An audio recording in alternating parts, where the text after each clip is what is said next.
নমস্কার দর্শক বন্ধুরা, আশা করি আপনারা সবাই খুব ভালো আছেন।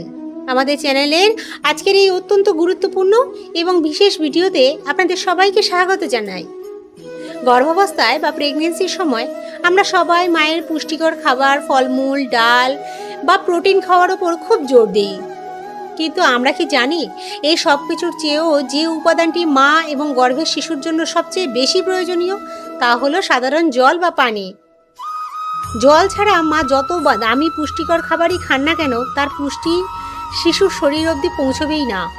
আজ আমরা আলোচনা করব গর্ভাবস্থায় জলপানের এমন 5টি বৈজ্ঞানিক ও জরুরি কারণ এবং নিয়ম যা প্রতিটি হবু মায়ের জানা অত্যন্ত প্রয়োজন। গর্ভের শিশুটি যে জলের থলিতে ভেসে থাকে তার প্রধান উপাদানই হলো মায়ের জল পান করা জল। বন্ধুরা, গর্ভস্থ শিশুটি মায়ের পেটের ভেতরে যে থলিতে থাকে তাকে আমরা অ্যামনিওটিক স্যাক বলি, আর এর ভেতরে যে তরলটি থাকে তাকে বলা হয় অ্যামনিওটিক ফ্লুইড।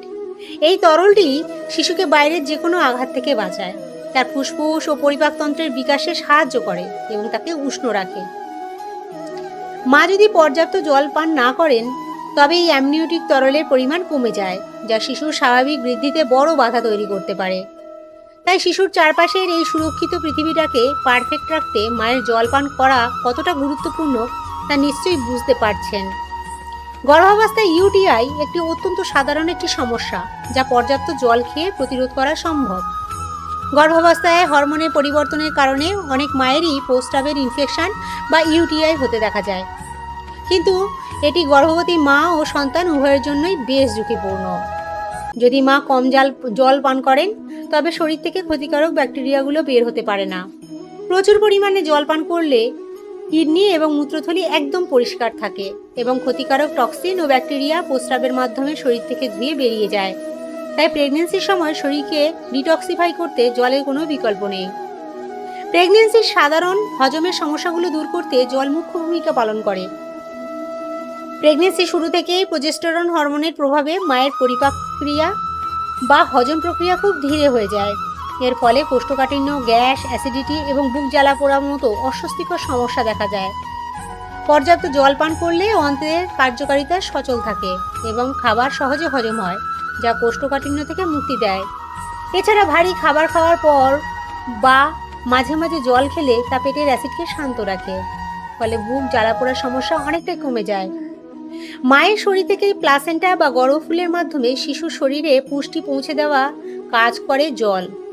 গর্ভাবস্থায় মায়ের শরীরে রক্তের পরিমাণ বা ব্লাড ভলিউম প্রায় 50% বেড়ে যায়।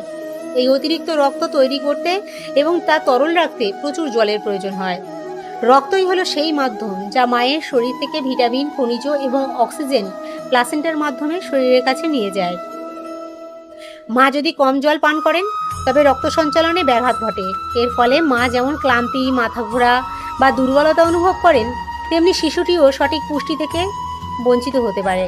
তাই শিশুর সঠিক ও দ্রুত বৃদ্ধির জন্য নিয়মিত জল পান করা আবশ্যক। জলের অভাব বা ডিহাইড্রেশন গর্ভাবস্থার শেষ ট্রাইমেস্টারের সময়ের আগে প্রসবের ঝুঁকি বাড়িয়ে দেয়। গর্ভাবস্থা তৃতীয় ধাপ বা শেষ ধাপে এসে ডিহাইড্রেশন বা শরীরের জলের অভাব অত্যন্ত বিপজ্জনক হতে পারে। শরীরে জলের ঘাটতি হলে এমন কিছু হরমোন সক্রিয় হয়ে ওঠে যা জরায়ুর সংকোচন বাড়িয়ে দেয়। এর ফলে অনেক সময়ই আগেই শিশুর জন্ম বা প্রিটার্ম লেবার হয়ে যাওয়ার ঝুঁকি থাকে। তাছাড়া ডিহাইড্রেশনের কারণে হবু মায়ের হাত পা ফুলে যাওয়া, পেশিতে টান ধরা এবং অতিরিক্ত ক্লান্তি দেখা দেয়। তাই প্রতিদিন অন্তত 8 থেকে 10 গ্লাস বা 3 লিটার জল পান করা প্রত্যেকটি মায়ের জন্য বাধ্যতামূলক। তাহলে দর্শক বন্ধুরা, আমরা জানলাম যে সাধারণ 1 গ্লাস জল কিভাবে একটি নতুন জীবনে ভিত গড়ে তোলে।